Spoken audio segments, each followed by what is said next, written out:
Bismillahirrahmanirrahim. Alhamdulillahi rabbil alamin. Allahumma salli wa sallim ala sayyidina Muhammadin miftahi babi rahmatillah adada ma fi ilmillah salatan wa salaman daimaini bidawami mulkillah wa ala alihi wa sahbihi. Allahumma salli ala sayyidina Muhammadin salatan taftahu biha lana futuhal arifin wa tufaqihuna biha fid din wa ala alihi wa sahbihi. Assalamualaikum warahmatullahi wabarakatuh. Alhamdulillah malam hari ini Allah Ta'ala pertemukan kita dalam keadaan sehat walafiat. Mudah-mudahan kesehatan lahiriah ini bisa kita syukuri dengan taat pada Allah Ta'ala dan bisa kita gunakan untuk menjauhi semua yang dilarang oleh Allah Subhanahu wa Ta'ala. Kalau kesehatan lahiriah untuk takwa berarti itu membuahkan kesehatan batiniah.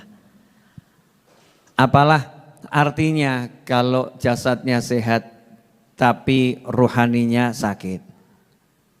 Berapa banyak orang-orang itu yang jasmaninya sakit tapi rohaninya sehat. Sehingga selamat dunia, selamat akhirat. Dan naudzubillah min dzalik, ada orang-orang, semoga kita tidak termasuk di antaranya, amin, yang jasmaninya sehat tapi rohaninya sakit. Sehingga dia gunakan jasmaninya ini untuk melawan Allah Subhanahu wa Ta'ala. Bukan untuk taat pada Allah Subhanahu wa Ta'ala. Naudzubillah min dzalik. Ikhwani rahimakumullah, pada malam hari ini saya akan menjelaskan tentang salah satu kebiasaan para sahabat radhiyallahu taala anhum ajmain. Para sahabat gemar mencari barokah. Ya, para sahabat itu kalau bahasa Jawanya ngalap berkah. Ya, suka mencari barokah. Itulah kehidupan para sahabat. Dan Nabi Muhammad SAW juga Rasul yang suka bagi-bagi berkah. Jadi kalau tepuk tangan itu cocok. Rasulnya SAW suka bagi berkah, sahabatnya suka cari. Sehingga ketemu. Sebagaimana dikatakan juga oleh Nabi SAW, sesungguhnya Allah yang memberi, tapi aku yang membagi. Semua karunia itu asalnya dari Allah. Tapi yang dipilih oleh Allah Ta'ala untuk membagikannya adalah baginda Muhammad Sallallahu alaihi wasallam. Mungkin ada yang nanya-nanya, Rasulullah SAW bagi-bagi berkah contohnya mana? Semua yang terkait dengan Nabi Muhammad SAW itu berkah. Kadang-kadang kita jadi muslim ini rusak akidahnya tanpa disadari. Jadi yang dianggap berkah itu hanya ajaran Nabi Muhammad SAW. Sholat duha, sholat tahajud, sholat witir, zikir pagi, zikir sore. Ajaran-ajaran Nabi Muhammad SAW, hanya itu yang dianggap berkah. Tapi yang terkait dengan Nabi Muhammad SAW yang lain gak dianggap berkah. Sehingga dalam hatinya tidak ada kesenangan terhadap selain apa yang diajarkan Nabi Muhammad Sallallahu Alaihi Wasallam. Padahal ketika kita mengucapkan la ilaha illallah Muhammadur Rasulullah SAW, tidak ada Tuhan kecuali Allah dan baginda Muhammad Sallallahu Alaihi Wasallam adalah utusannya Allah, maka Rasulullah seluruhnya, jasadnya, ruhnya, ilmunya, semuanya itu kita yakini yang the best yang ada. Yang paling bagus yang diciptakan oleh Allah Subhanahu wa Ta'ala. Yang paling berkah semuanya. Inilah akidah para sahabat radhiyallahu ta'ala anhum ajmain. Jadi para sahabat kalau melihat Nabi Muhammad SAW, ajaran Rasul itu bagian dari Nabi Muhammad SAW. tubuh Rasul bagian dari Nabi Muhammad Shallallahu Alaihi Wasallam.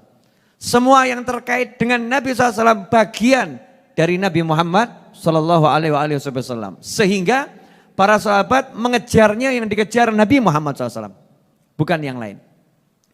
Begitu ngejar Nabi, kok ketemu Nabi SAW potong rambut.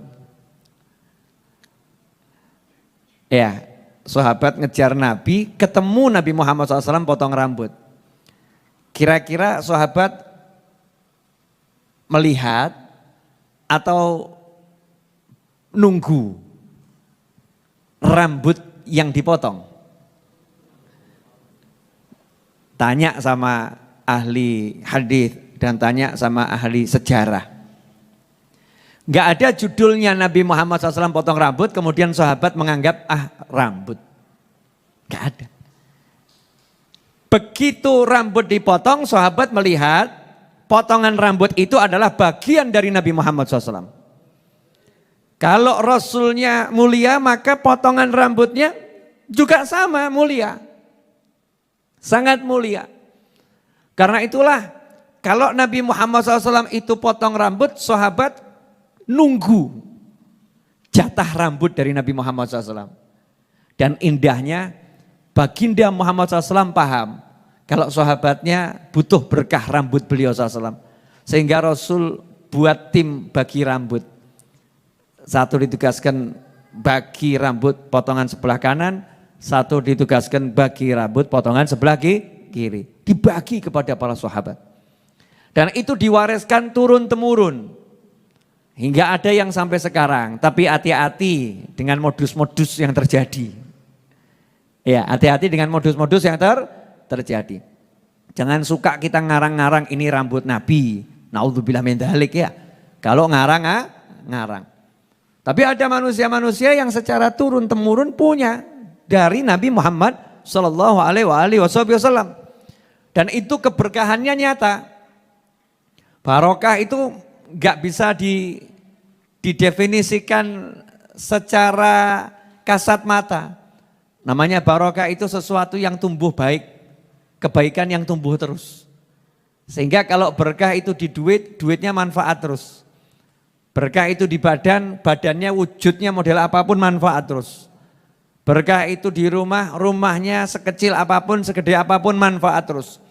Jadi berkah ini kalau udah nempel pada sesuatu, manfaatnya banyaknya luar biasa. Termasuk berkah itu bisa menjadi obat. Berkah itu menjadi kesehatan. Makanya dalam riwayat-riwayat yang sahih disebutkan, sahabat Nabi SAW kalau sakit berobat dengan air yang diberi rambutnya Nabi Muhammad SAW.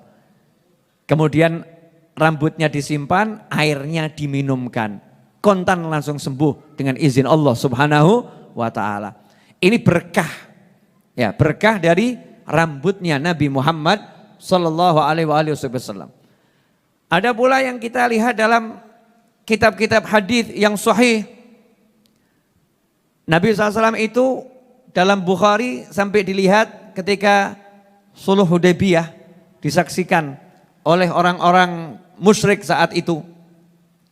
Kaget karena melihat sahabatnya Nabi SAW itu di sekitarnya Rasulullah SAW nunggu. Mata nukhamatan qat. Tidaklah Nabi SAW itu mengeluarkan dahak kecuali jatuh di tangannya sahabat. Itu kira-kira seperti apa ya? Coba kalau Ustadz Iis meludah, kita lari. Meludah loh, bukan dahak. Kita lari. Betul. Jangankan kok Ustadz Iis, Mas Edwin yang lebih senior, meludah lari. Iya. Oh jangankan kok Ustadz Iis, Mas Edwin, suami diludahin istri lari. Sampai-sampai itu dulu waktu zaman sekolah ya, konon katanya. Saya juga enggak ngalami yang model begitu. Itu ada yang kalau makanannya biar tidak dimintain temennya, diludahin. Nah, pelaku loh. Diludahin. Wah, temennya enggak situ. Jijik gitu kan ya? Jijik. Nah, jangan ukur Nabi Muhammad SAW dengan kita. Karena Rasulullah SAW seluruhnya itu the best, yang terbaik. Enggak ada kotoran. Enggak ada kotoran dari Nabi Muhammad SAW. Semuanya suci, bersih. Enggak ada yang kotor. Karena itulah kalau Nabi SAW itu keringatnya waktu tidur diambil, dipelurut, jadikan parfum. Menyenangkan sekali itu kehidupan sahabat. Coba ini istri-istri, mau enggak menurut keringatnya suami? Yang disayanginya itu, yang dikeloni itu, mau? Wih mambu, aduh kono. Kan begitu. Tapi Nabi Muhammad SAW enggak. Keringatnya dicari. Karena harum dan barokahnya luar biasa. Begitu Nabi SAW mengeluarkan dahak, dahaknya ditunggu. Sehingga enggak pernah jatuh ke bumi. Diterima oleh tangan sahabat, kemudian diusapkan ke wajahnya. Masya Allah. Nah itu yang diperoleh sahabat itu berkahnya seperti apa ya. Ya berkahnya seperti apa. Ini loh akidah Ahlus Sunnah wal Jamaah. Kalau udah Muhammadun Rasulullah. Utusannya Allah. Utusannya Allah. Jadi bukan sembarang makhluk. Makhluk yang paling mulia. Ojo mbok padakno awakmu.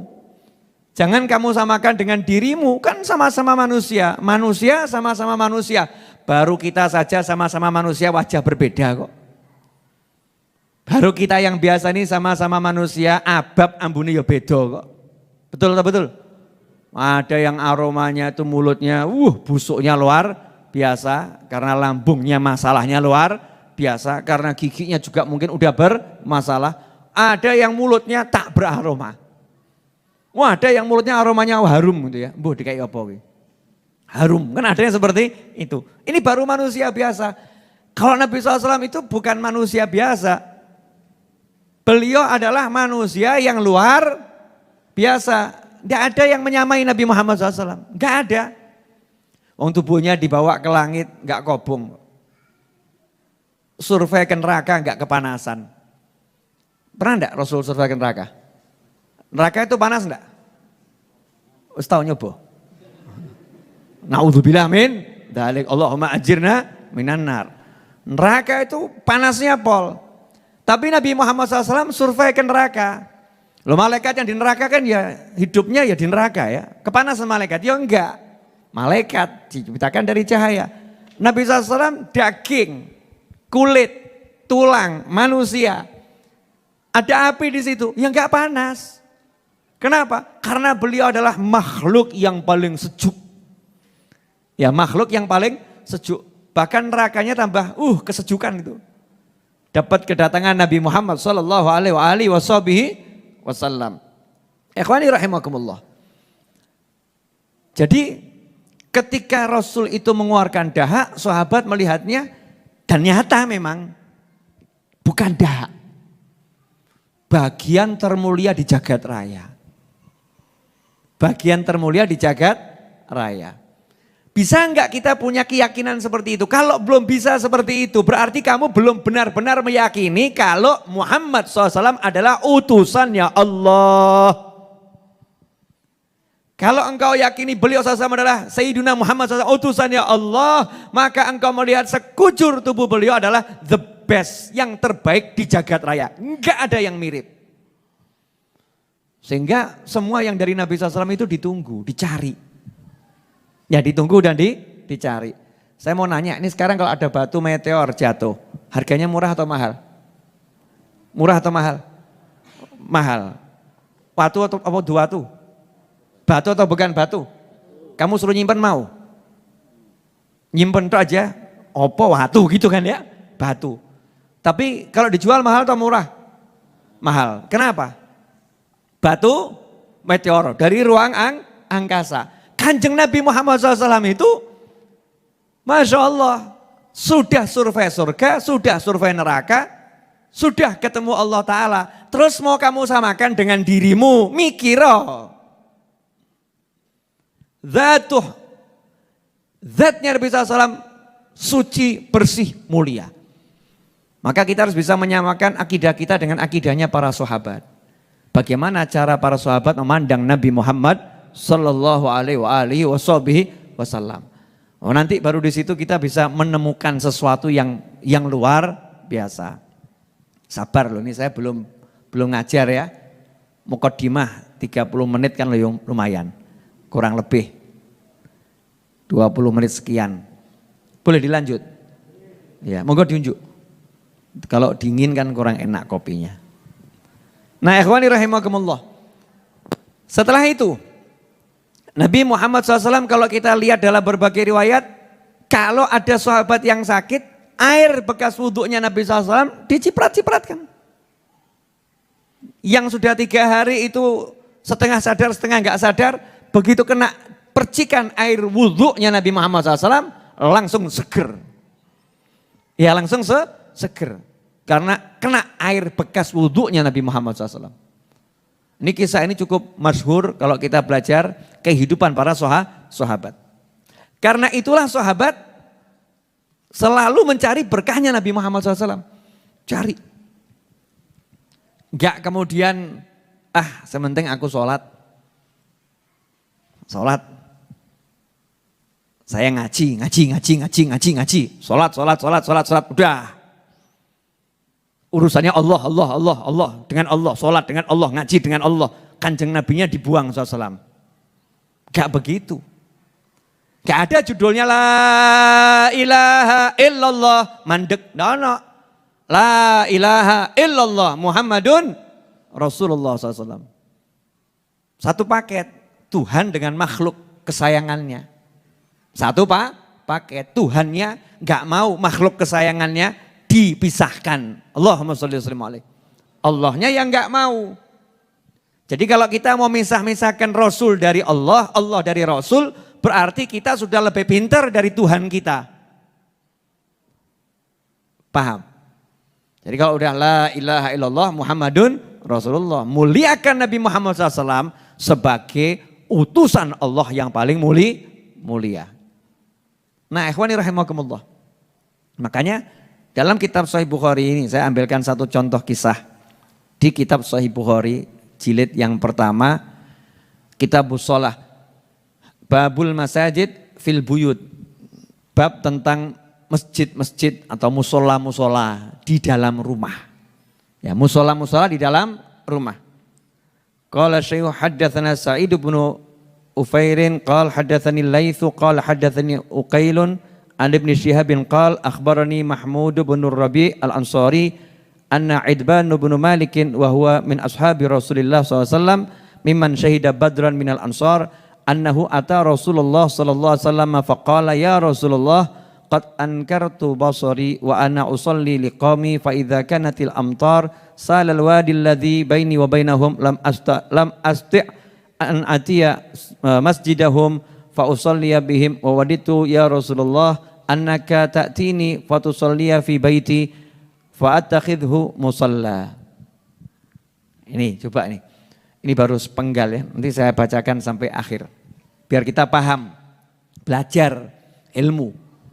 Ya, yang namanya Habib Kiai Ahlus Sunnah wal Jamaah itu pedomannya Al-Quran dan Sunnah.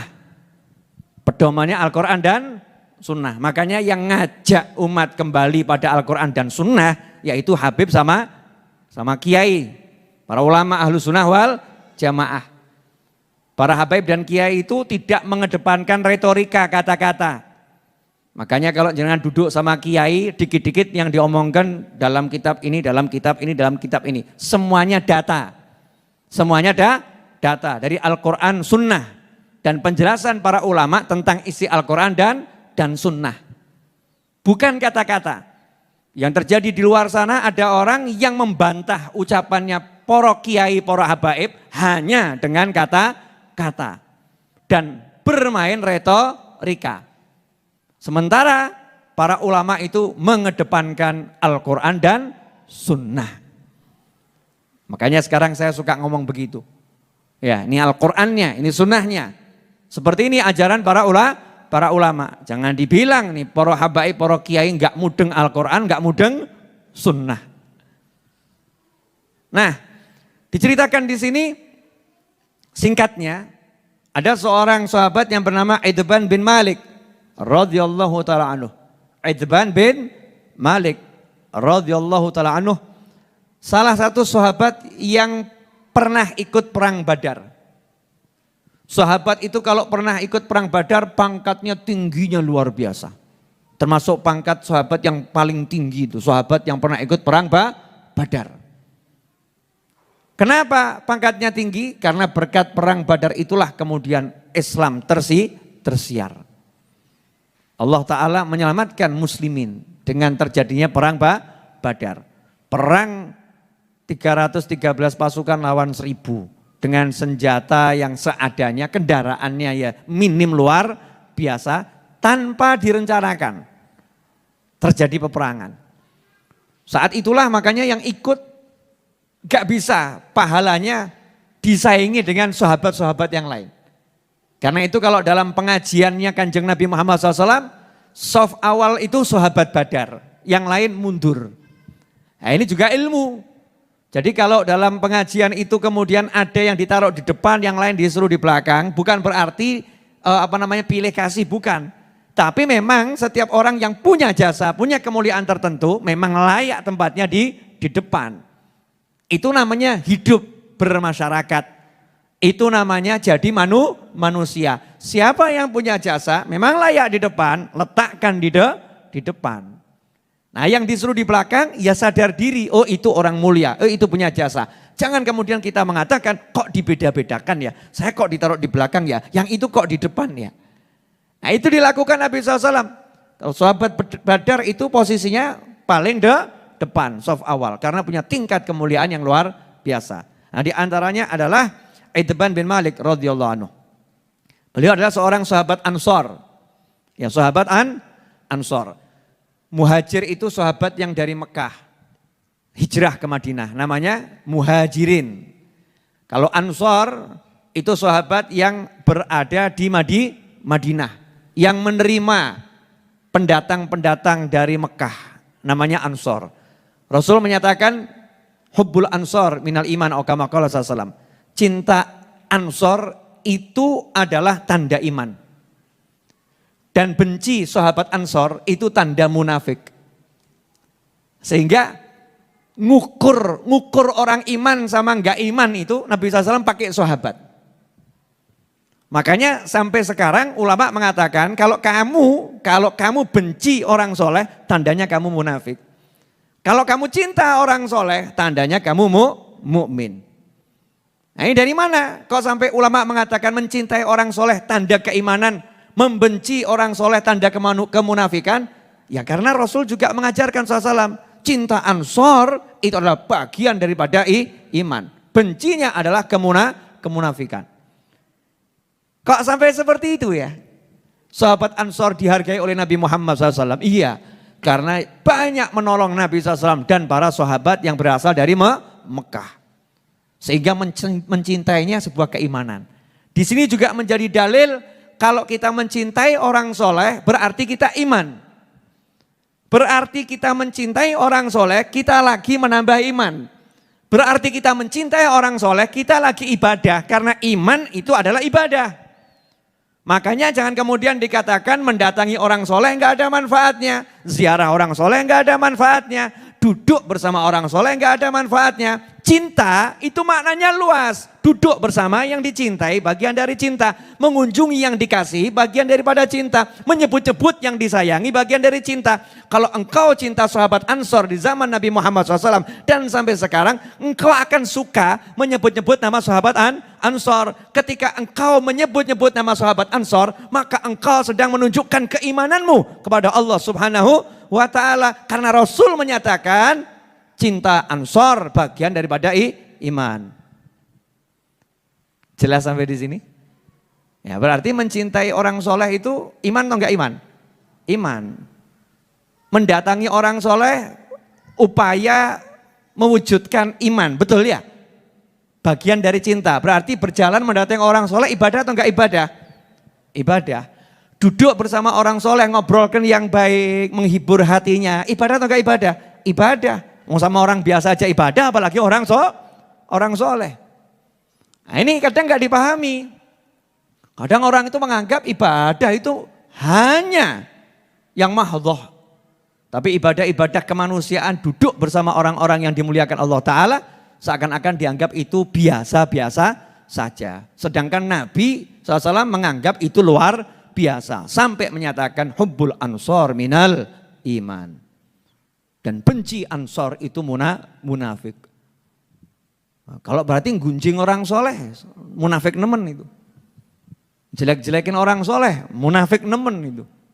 Ciri-ciri munafik yang luar biasa. Makanya kita cek diri kita, hati-hati. Jangan sampai kita berbuat yang seperti itu. Tidak usah lihat orang lain. Jadi kalau ada nasihat begini jangan melirik orang. Aku piye ya? Saya bagaimana ya? Saya begitu atau tidak? Itu yang harus kita lihat dengan diri kita sendiri. Minal ansor, ya sahabat ansor. Annahu ata Rasulullah sallallahu alaihi wasallam faqal. Sahabat Ansor dan masuk dalam kelompok sahabat Badar yang namanya Itban bin Malik radhiyallahu anhu mendatangi Nabi Muhammad SAW dan berkata kepada Rasulullah SAW. Jadi ini sahabat menyengajakan diri datang sama Rasulullah SAW untuk suatu keperluan. Untuk suatu keperluan. Nanti kita lihat keperluannya apa. Ternyata sesuatu yang dianggap orang sepele. Sesuatu yang dianggap sederhana. Apakah itu? Sahabat Itban bin Malik radhiyallahu anhu menceritakan kepada Nabi Muhammad SAW, "Duhai Rasulullah, pandangan saya ini sudah tidak bisa melihat dengan benar. Saya udah zero bisa dikatakan, nggak kelihatan. Udah nggak kelihatan. Sementara saya ini menjadi imam untuk suatu masyarakat, ngimami sholat. Karena nggak semuanya bisa sholat di masjid Nabi Muhammad SAW.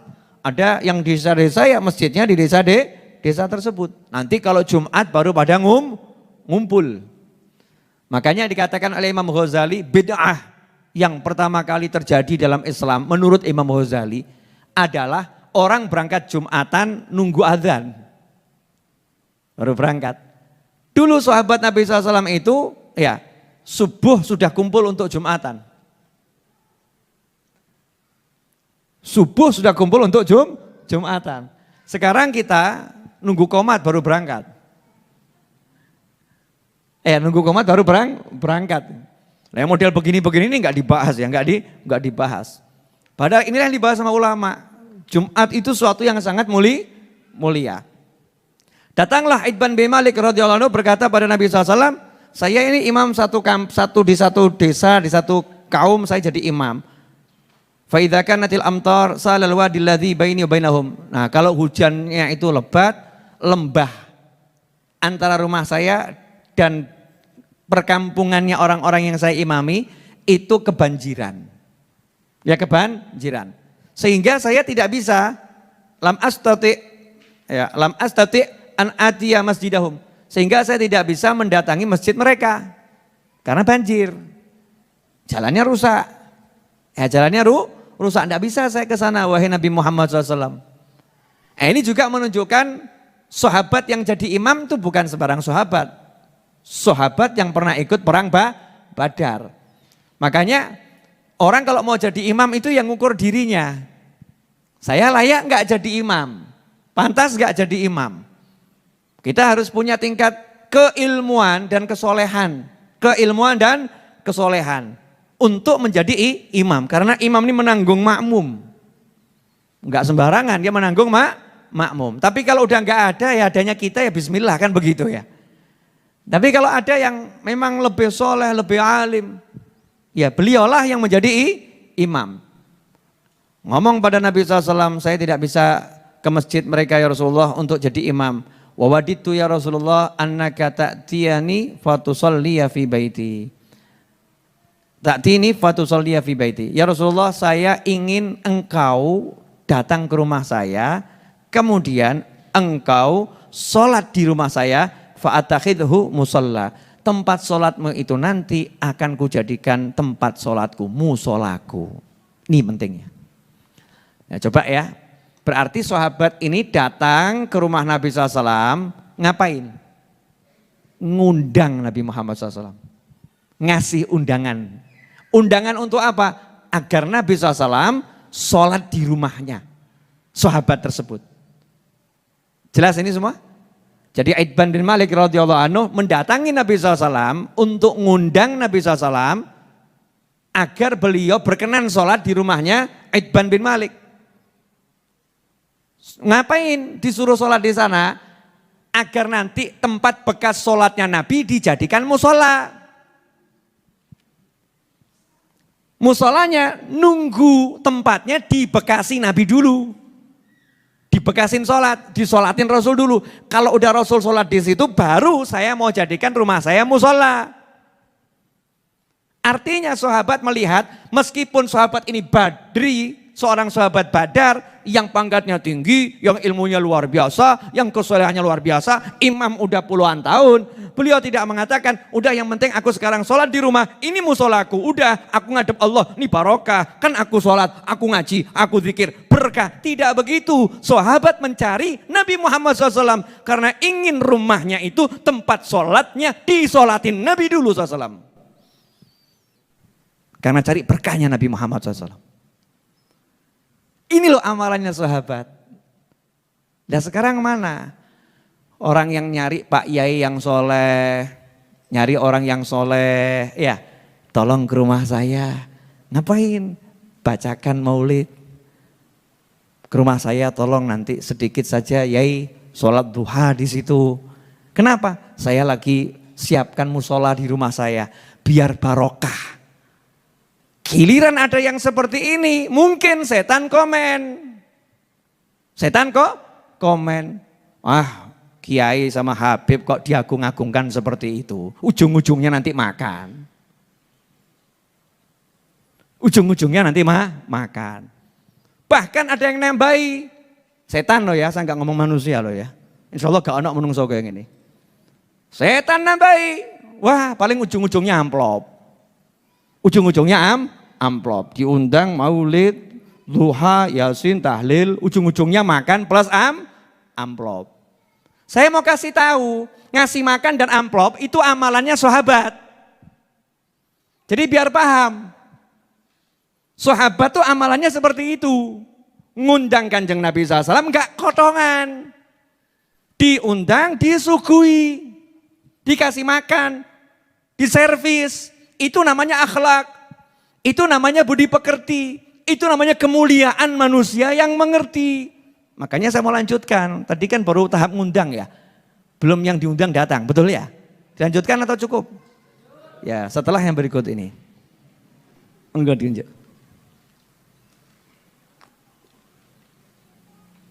Alhamdulillah.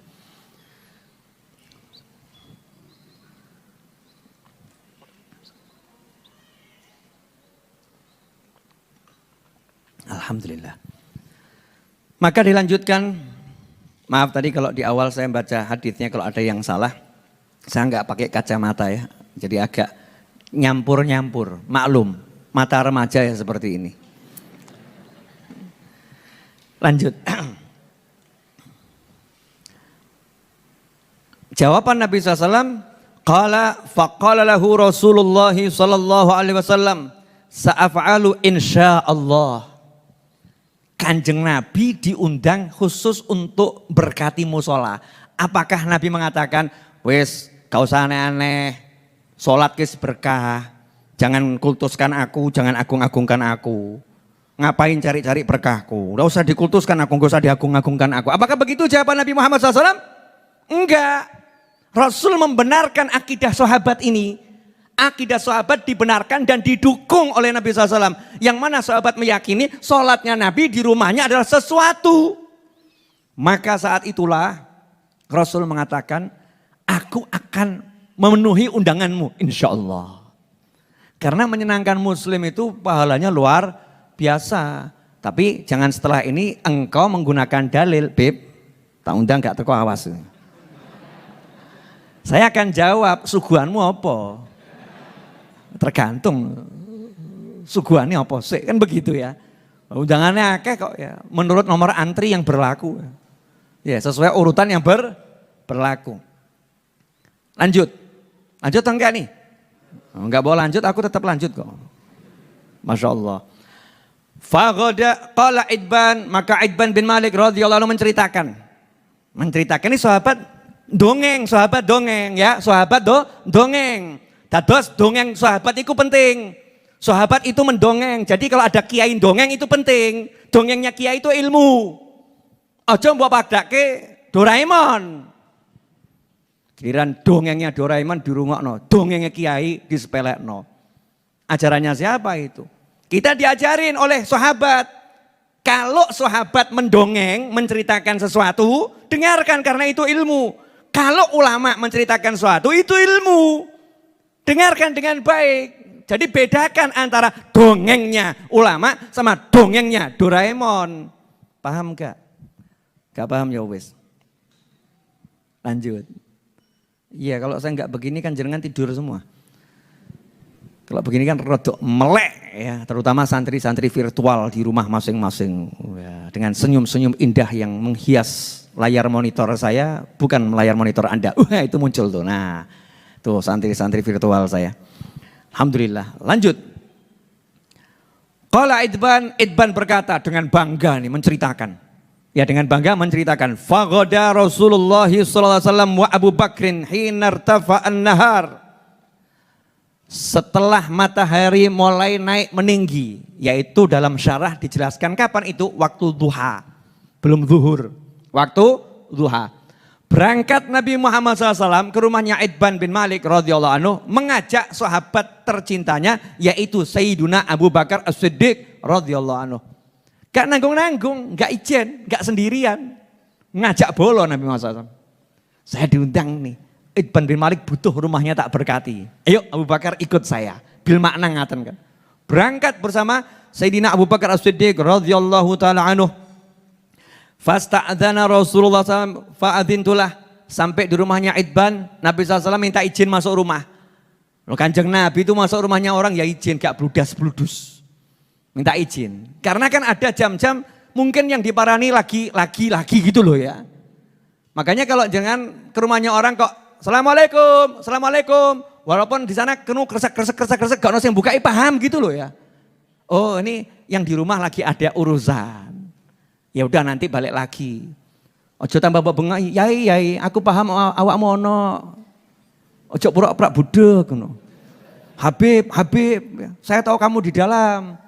Kresek, salam gak dijawab. Kondone muslim, Habib, salam gak dijawab.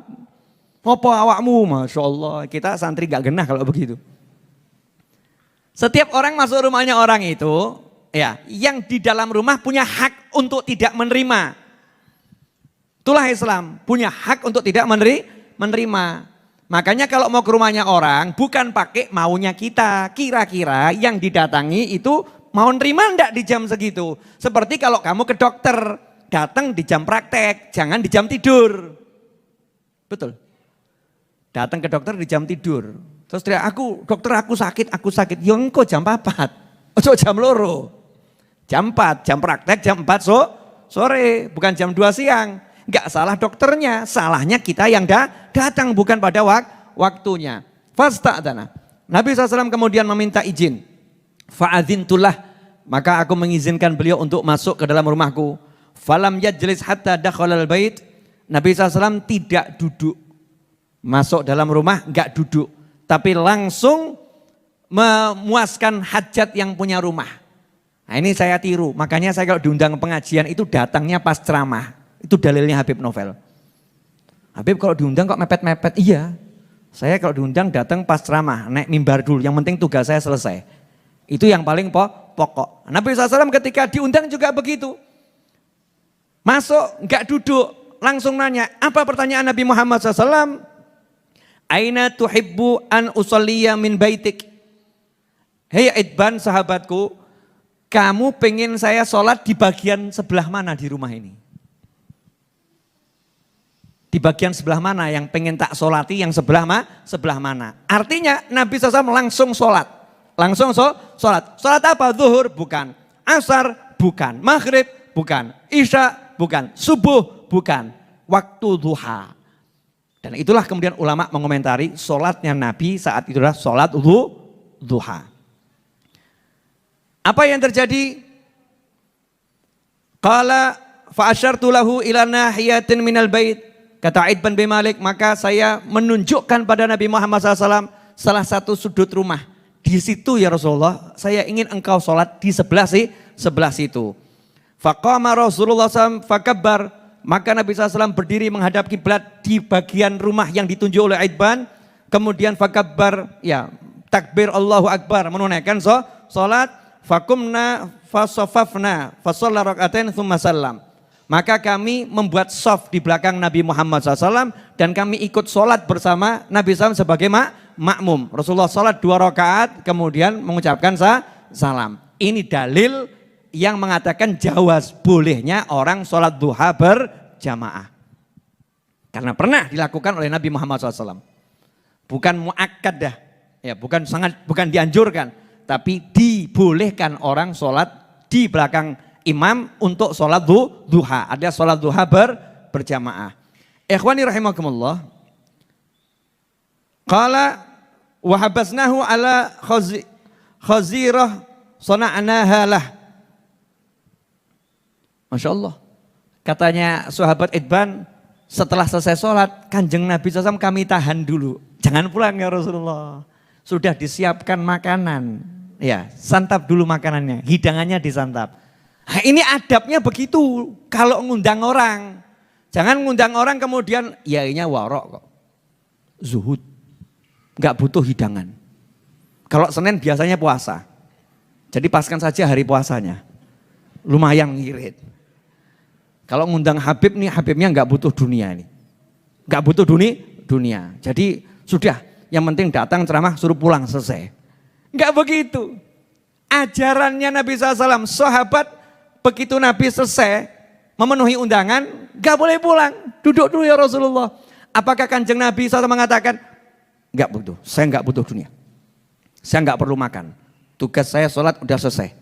Ibadah saya sholat, bukan makan bersama kalian. Apa begitu? Ya enggak. Menyenangkan hati yang nyugui. Nabi SAW ya duduk makan bersama para sahabat radhiyallahu ta'ala anhum ajmain. Qala fanaba fil baiti rijalun min ahlid dar dzawu adadin fajtama'u faqala qailun minhum aina Malik bin Duais sampai akhir kisah ya, sampai akhir kisah.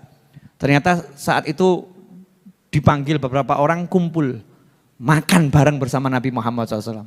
Nah, ikhwani rahimakumullah, yang pengen saya jelaskan dengan hadis ini, kisah dalam kitab Sahih Bukhari ini adalah bagaimana rasa sahabat ingin ya, rasa inginnya sahabat mencari berkah Nabi Muhammad SAW. Nah sekarang ini kita kan tidak bersama jasadnya Nabi SAW. Ya, tapi pewaris Nabi itu kan ada, al ulama warathatul anbiya. Pewarisnya, jasadnya ada. Banyak orang-orang soleh di kampung kita. Gampang loh niteni wong soleh. Kalau hidupnya sholat di masjid terus ya insya Allah soleh kan begitu ya. Selesai. Kalau hidupnya mabuk terus kan ya zahirnya salah. Kalau hidupnya sholat terus zahirnya soleh. Nah kamu kalau punya hajat di kampungmu kok ada orang yang baik seperti itu. Paranono.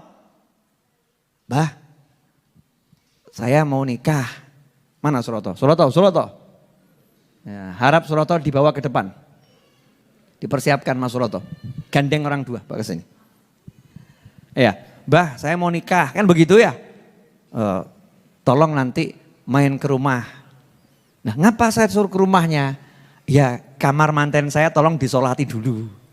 Biar nanti anak saya jadi anak soleh, solihah. Masya Allah. Datang nih yainya, ustadznya, gurunya masuk kamarnya. Sudah sediapkan sejadah situ sholat Allahu Akbar. Yai, ya, tolong kasurnya. Ya, rebahan sebentar. Kenapa? Biar ketularan Pak Yai. Masya Allah, ini ngalem pol. Nok bar ngono mbok ongkon mulih, kurang ajar awakmu. Wis mbok kon salat, mbok kon turu ya, terus mulia Yai, kurang ajar tuh ya. Setelah itu ya sugui, kan begitu ya.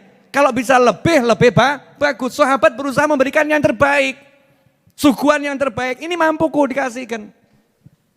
Kadang ada orang tuh ya lucu. Ngundang saya ceramah nanya, Habib Novel itu kok diundang tarifnya berapa? Mosok saya ngasih tarif. Yo ora tau ku ngeki tarif, mbok kei yo alhamdulillah, ra mbok kei yo kebangetan kan ngono to ya. Ya kan ukurannya itu kan manusia itu kalau ada tamu ya disuguhi gitu loh ya. Ngeki kan ra mesti duit, ngasih senyum ya ngasih, nyuguhi kopi ya alhamdulillah. Orang terus ngomong, "Yai Habib Ustadz kan tugasnya dakwah, udah selesai ceramahnya, udah pulang, pahala udah dapat." Itu bukan kemanusiaan, bukan begitu akhlak. Betul yang namanya ulama itu hatinya enggak menginginkan semua itu, insya Allah. Ya, tapi dalam kehidupan kalau kita mau dapat pahala, kalau kita ngundang siapapun orang mulia, ya suguhano sa isomu. Tapi jangan maksakan diri. Gara-gara kedatangan satu ulama, utangnya 100 juta. Jangan, tak boleh. Ana wa khair ummati bur'an miyatakalluf. Aku dan umatku yang baik-baik itu enggak suka maksakan diri. Onone. Ya seadanya, punya sapi ya belehno sapi gitu loh. Punya kambing 10 ya belahin 10. Itu luar biasa. Itu sampai ada satu kisah kan, akhlaknya satu anak muda yang membuat orang paling dermawan di saat itu sampai nangis. Wah, saya kalah dermawan. Orang dermawan ini diundang, waktu mau pulang kok dilihat itu di luar rumah banyak darah itu. Ditanya ini darah apa? Darah kambing, tadi sebelah kambing. Loh kok banyak darah kambing kenapa? Lah kan jenengan itu kan sukanya apa itu? Atinya atau apa ya? Ya yang otak kambing. Jenengan sukanya otak kambing.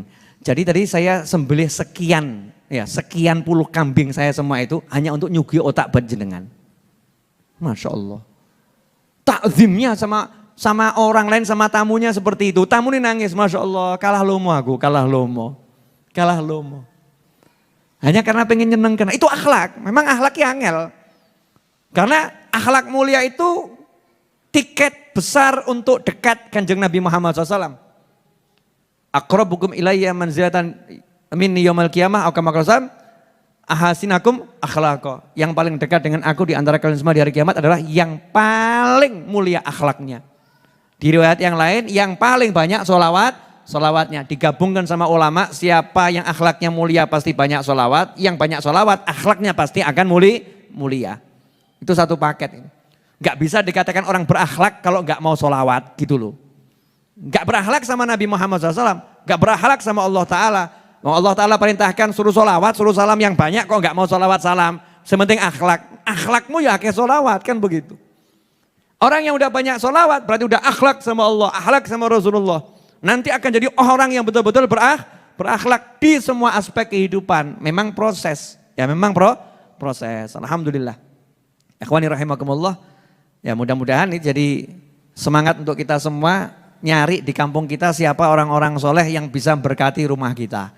Ya hidupkan lagi amalan-amalannya sahabat ini dihidupkan. Ini amalan sahabat, bukan adat istiadat. Ini amalan para sahabat. Seperti itulah yang dilakukan sahabat. Jelas semuanya? Alhamdulillah. Pemirsa Mas Rio, tolong disiapkan ini di sebelah kanan saya. Ada sesosok manusia. Ya, coba lihat ke arah kamera dulu. Ya, kamu lagi ditonton sama calon mertua loh. Sama calon istri juga nonton Mas Suroto. Ini Mas Suroto salah satu bos saya. Ya, salah satu bos saya. Karena kalau di mobil selalu saya nyetir, dia yang menikmati mobilnya. Di rumah makan itu kan ya, beliau yang mesankan semuanya. Habib mau apa? Habib mau apa? Kan bosnya kan katanya ya. Bosnya dia, Masya Allah. Nah Mas Suroto ini insya Allah hari Selasa insya Allah mau nikah. Betul? Insya Allah Beb. Insya Allah. Alhamdulillah ini biar semuanya tahu. Ya hari Selasa insya Allah Mas Suroto akan nikah. Ya dan tidak mengundang Anda semua. Ya tidak mengundang Anda semua soalnya gak mungkin iso kan PPKM dan lain sebagainya. Saya mewakili Mas Suroto, tolong beliau didoakan. Biar jadi pasangan yang sakinah, mawaddah, warahmah. Yang rezekinya berlimpah ruah dari segala arah tanpa susah payah. Dunia hingga jannah, amin. Yang anaknya tak terhitung. Ya, sampai hari kiamah. Semuanya dia anak yang soleh dan solihah. Amin. Wah, sepol-polan nih Zur, Masya Allah. Nah, saya bersama teman-teman Raudhah, Mas Edwin ya, dan teman-teman lain keluarga besar Majelis Ar-Raudhah, termasuk yang ada di sini maupun yang di luar sana, ya, kerabat saya, keluarga saya, kawan-kawan saya, malam ini mau ngasih hadiah buat Mas Suroto. Ya, ngasih hadiah buat Mas Suroto. Nanti jenengan juga kasih, ojo pedut-pedut. Ya, menyumbang untuk pernikahan beliau. Hadiah-hadiah, paham ya? Nah hadiah, alhamdulillah Mas Suroto, saya cek dulu saldonya. Ya, moga-moga akeh. Duk. Jantung berdebar, alhamdulillah cukup. Saya atas nama relawan, relawati dan sahabat-sahabat Majelis Ar-Raudhah dimanapun berada, mengucapkan selamat buat Mas Suroto atas rencana pernikahannya yang insya Allah akan digelar hari Selasa besok. Mudah-mudahan berkah samara dan kami menghadiahkan sejumlah uang sebesar 20 juta rupiah untuk Mas Suroto. Tak transfer saiki Sur, tenang-tenang. Saya dulu Bismillah, nanti dikira asal ngomong. Bismillahirrahmanirrahim. Nah, ini loh berkahnya orang kalau ngabdi sama Kanjeng Nabi Muhammad SAW. Diurusi sama Rasulullah. Cok nangis. Sini, sawang sak donya. Tuh, bawa HP enggak Sur? Taat berarti kamu, selama di dalam musola enggak boleh mengeluarkan handphone, betul? Coba dilihat dulu. Dilihat dulu nanti dikira saya bohong, ini masuk dunia ini. Betul? Berapa itu? Oh ya betul katanya, sudah tertransfer 20 juta untuk Mas Suroto. Yang lain kalau mau ngasih hadiah, mungkin ada yang mau ngasih hadiah apapun terserah. Orangnya ada di sini. Mau dikasih sekarang, besok, lusa atau 3 tahun lagi juga boleh. Ya enggak jadi masalah. Kalau saya membiasakan begini sama teman-teman saya. Biar kita itu merasa hidup bersahabat itu enak. Ya, hidup bersahabat itu enak. Masih ingat waktu itu ada anak rebana Jepara barusan nikah, kita perlakukan juga yang sama. Siapa yang ngurusi Majelis Ar-Raudhah pokoknya harus kita bahagiakan, harus kita senangkan. Karena udah menyenangkan kita semua, udah menyenangkan kita semua. Nah, makasih Mas Suroto dan kawan-kawan, jangan lupa doakan ya. Saya akan ngasih 3 pertanyaan untuk santri virtual malam hari ini. 3 pertanyaan saja, dan itu akan langsung saya pilih sendiri Mas Fadli. Walaupun kamu sudah dandan Mas Fadli, tapi kamu belum transfer buat Suroto, jadi tidak saya pilih kamu. Evan Murdianto. Mas Evan Murdianto.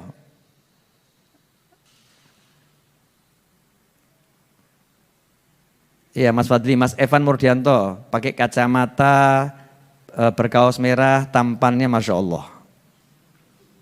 Silakan Mas Evan, saya mau nanya, Mas Evan, Assalamualaikum. Soundnya, mudah-mudahan malam ini nggak ada trouble di sound. Tes.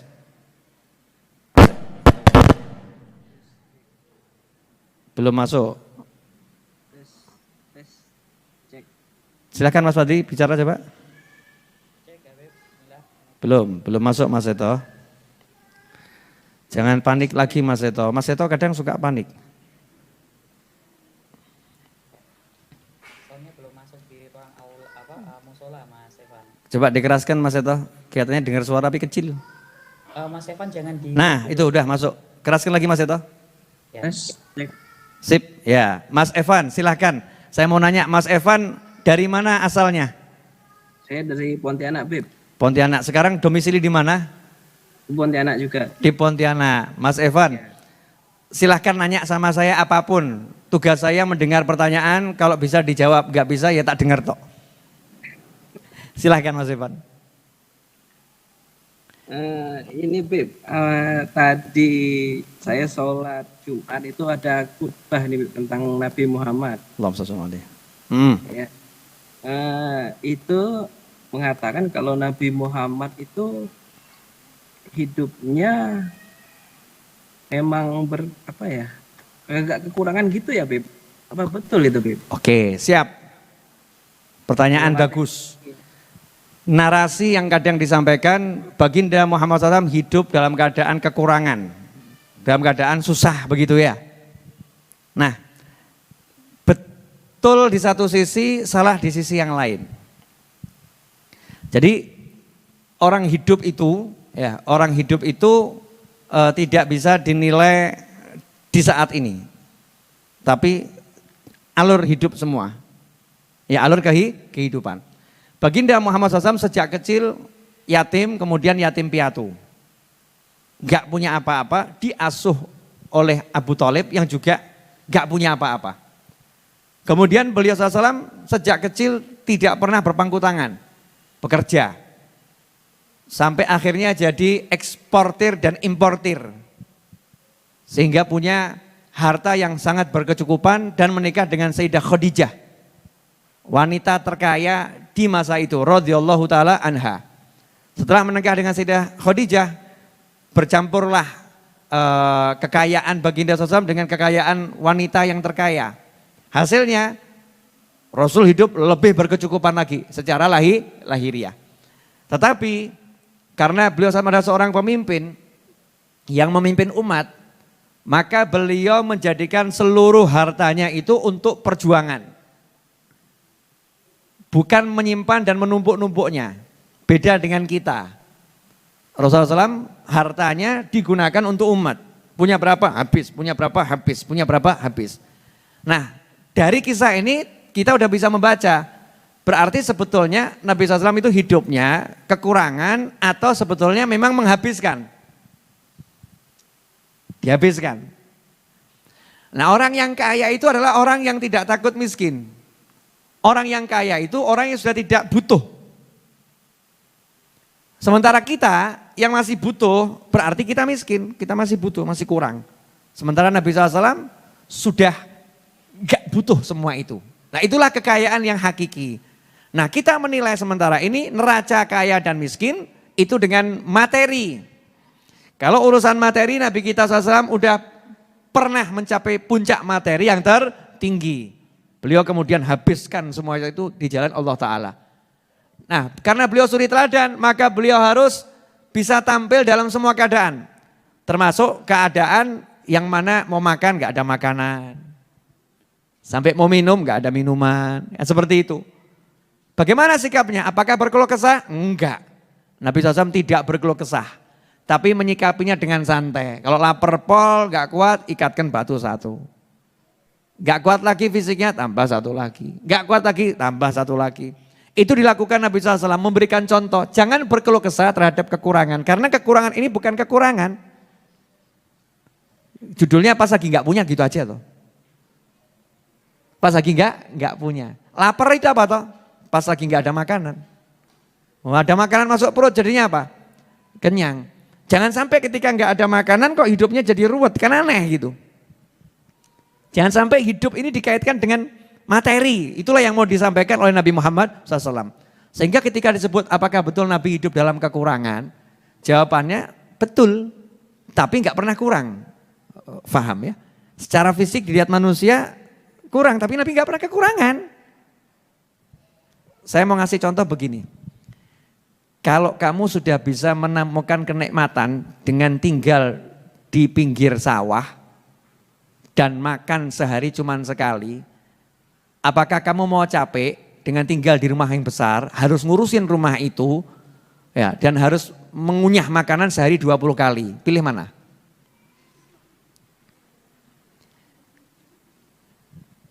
Udah bisa seneng bahagia dengan tidur di tikar, makan sekali udah kenyang sepanjang hari.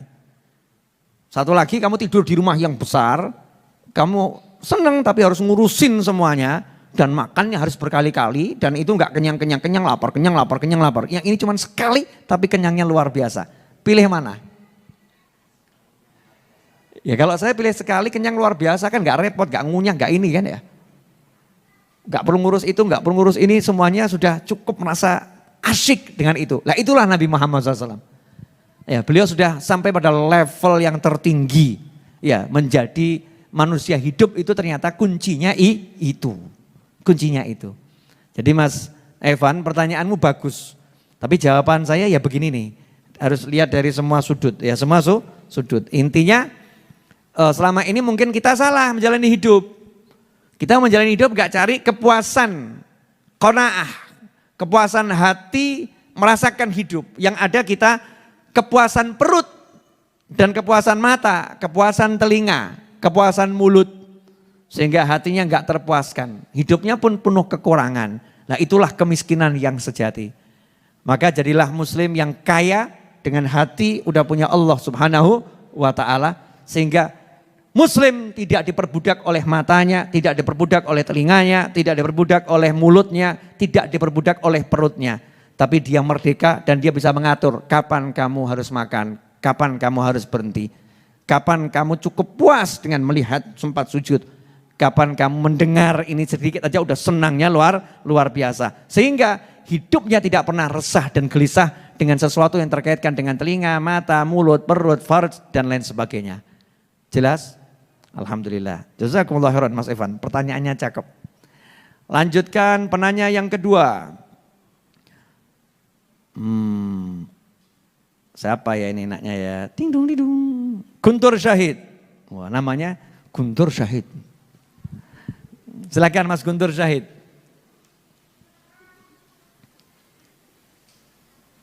Masih di mute itu. Mas Guntur Syahid. Silakan Mas Fadli dibuka dulu, di unmute. Sudah diundang untuk aktivasi mic-nya, Beb. Silakan disambut unmute Mas Guntur. Iya, Ya. silakan Mas Guntur, sudah itu. Assalamualaikum. Assalamualaikum, Beb.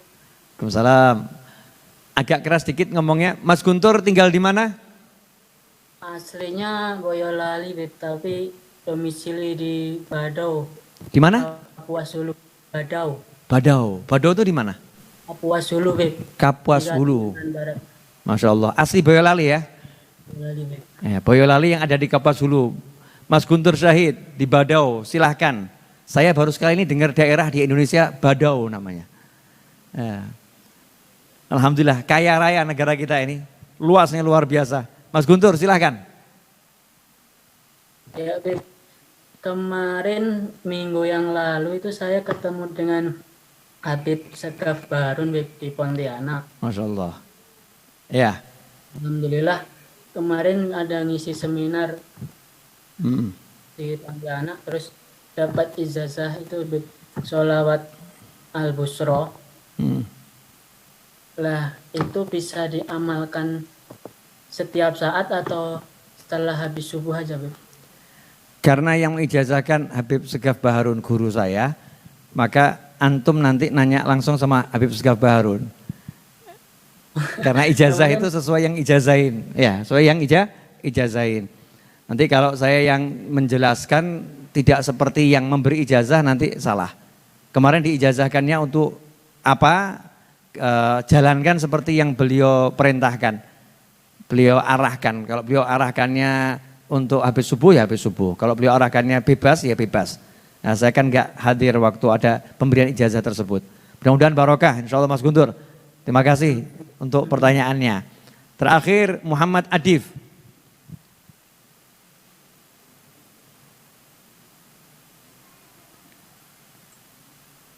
Assalamualaikum Muhammad Adif. Assalamualaikum Habib. Waalaikumsalam warahmatullahi wabarakatuh. Tinggal di mana Muhammad Adif? Di Rantau Perapat, Ini luar pulau semua nih ya? Sumatera Utara. Iya, Sumatera Utara Rantau yang ini tadi Badau. Masya Allah. Silakan Muhammad Adif. Ya, jadi begini Bib, saya ada lihat di YouTube gitu kan Bib, mendengarkan sholawat ini 1000 kali di apa? Dijamin apa? Anda kayak mendadak atau segala macam. Apakah sama dengan kita bersolawat langsung dengan mendengarkan gitu Bib? Perbedaannya apa gitu Bib? Oke, makasih. Al-bakhilu man dzukirtu indahu falam yusalli alayya. Sabda Nabi Muhammad SAW, orang yang pelit adalah orang yang ketika aku disebutkan di hadapannya, kemudian dia enggan menggerakkan lisannya untuk bersolawat kepadaku. Jadi kalau di YouTube ada solawat 1000 kali, sebetulnya kan itu solawat 10 kali atau sekali diulang-ulang terus pakai program ya. Ya, mungkin kalau saya yang membuat video itu mungkin saya juga enggak mendengarkan sampai khatam 1000 kali mungkin. Tapi karena saya rakus pahala, ya saya rakus pahala. Saya pengen orang mendengarkan solawat dengan tujuannya agar orang mengikuti solawat tersebut. Dan juga untuk memancing diri saya sendiri agar saya sekian lama, sekian menit ikut menirukan solawat tersebut. Jadi solawat itu bukan untuk didengarkan terus kita ngelamun, tapi didengarkan dan lisan kita ikut bersolawat. Karena kalau kita dengar solawat kemudian kita membisu, masuk golongan al-bukhala, orang bakhil. Dengar solawat kok diam saja itu. Nah makanya at-tasawuf wal khuluq. Tasawuf itu akhlak, tasawuf itu amal, Islam itu amal, iman itu amal. Makanya solawat ini jangan hanya didengarkan. Kecuali kalau sakit gak bisa apa-apa, naudzubillah min dzalik gitu kan ya. Nah, kalau kita ini sehat, ya kita yang aktif untuk bersolawat, lisan kita bersolawat. Nah untuk mancing orang lain mungkin kita perdengarkan solawat. Rumah misalnya daripada kosong gak ada suara dikasih solawat ya. Tapi jangan rumahnya dikasih solawat MP3, kitanya gak solawat. Ini kebiasaan aneh ini. MP3-nya solawat jalan, MP3-nya Yasin jalan. Ya, videonya Yasin jalan, videonya solawat jalan. Orangnya sibuk lihat drama Korea. Ini ironi ini ya, sangat ironi. Makanya mari kita yang jadi orang proaktif untuk bersolawat dan beramal. Insya Allah menjadi solusi untuk hidup kita dunia dan akhirat. Amin Allahumma amin. Jazakumullah khairan atas kebersamaannya. Mohon maaf atas segala kekurangannya. Mari kita tutup dengan doa yang biasa kita baca.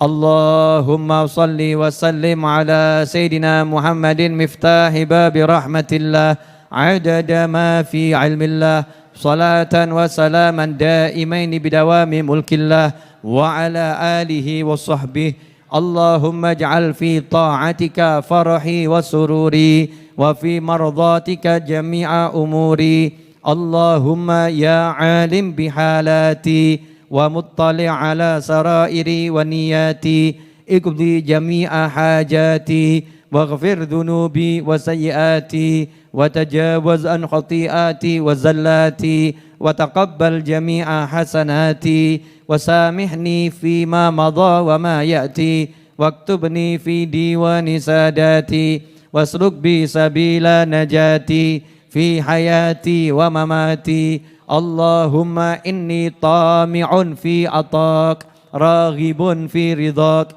mustaslimun liqadak faktubni min awliyak wasluk bi sabila hudak wa alhiqni bi asfiyak wa sallallahu ala sayyidina Muhammadin wa alihi wasallam walhamdulillahi rabbil alamin. Pengumuman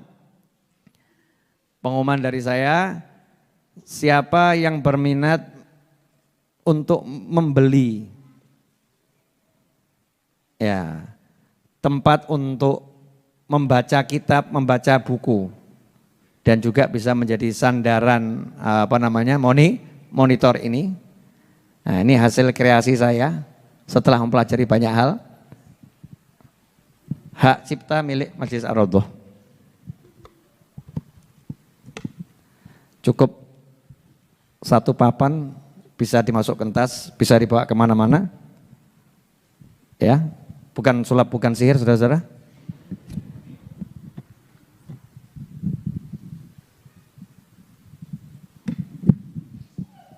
Ya, ukurannya juga bisa dipindah-pindah kemiringannya sampai seperti ini. Kalau kita di atas meja ya, di meja baca kitab jadi enak, baca buku jadi enak. Yang pakai tablet juga enak. Harganya ini tersedia terbatas. Saya ada stok sekitar 40 sekian, harganya 250.000. Yang berminat bisa setelah majelis ini cari di depan sana, Mas Roto harap disiapkan. Ya, yang berminat. Untuk yang di rumah mungkin tengah malam nanti coba dicek di Gria Habib ya, coba dicek di sana di Shopee atau Tokopedia. Kalau ada berarti malam ini belum habis. Kalau enggak ada ya tunggu stok berikutnya. Ya, jazakumullah khairan. Yang kedua, pengumuman dari saya, insya Allah ya kita bertekad 2 miliar itu akan kita selesaikan selama kurang lebih 2 bulan. Ya, kurang lebih 2 bulan. Baru jalan setengah bulan ini. Harapan saya itu nanti di Jumadil awal pertengahan atau akhir bisa kita selesaikan hutang tanah majelis. Kalau ada yang berminat untuk ikut andil berapapun bisa transfer di nomor rekening yang tertera di layar monitor. Insya Allah menjadi berkah untuk semuanya. Yang terakhir, alhamdulillah Majelis Ar-Raudhah sudah punya mobil untuk santrinya jalan-jalan ke tempat-tempat yang manfaat. Ya, ziarah yang hidup maupun ziarah yang sudah pindah ke alam barzah sana, insya Allah. Ya, doakan saya dalam waktu dekat mungkin akan buat tur sama Mas Edwin dan beberapa teman mungkin ya gantian nanti sowan ke tempatnya para habaib dan para kiai. Saya mau minta nasihat, nanti akan saya upload di YouTube. Akan saya upload di YouTube.